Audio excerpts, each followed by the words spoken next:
he set a wonderful example. He was on the right side of history almost every possible turn.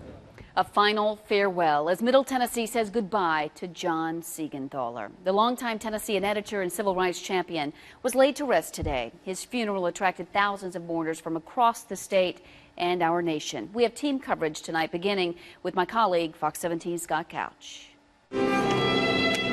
John Seigenthaler's casket was wheeled into the cathedral, draped with a giant copy of the First Amendment, one of the writings that governed his life. It would be greeted by Father Joe Breen, whom Seigenthaler had known most of his life. John was baptized in the waters. We bless him now because he is fully one with the Lord. Deep in my heart,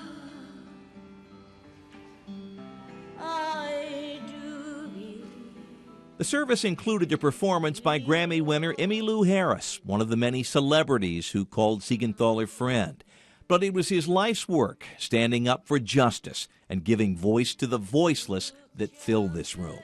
Longtime friend Father Charles Strobel delivered the eulogy, saying John Seigenthaler had the gift of words, both written and spoken.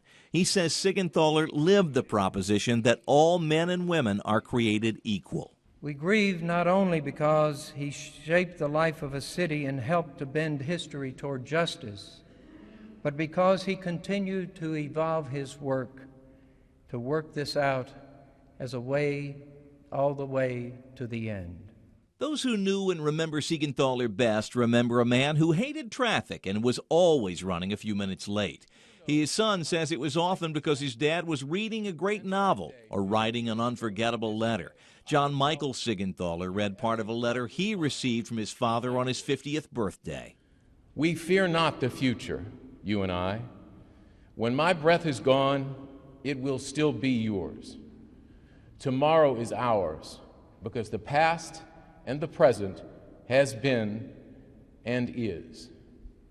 With all these incredible years can mean, I love you. We love you, Dad. That sentiment was echoed by Seigenthaler's grandson, Jack, who had mourners laughing with the story of a meeting his grandfather scheduled, but whose purpose he had forgotten. Sat down and Mr. Hunt said, "John, you know what we're here for. You know what we're about." And he said, "Of course I do. Of course I You tell my grandson."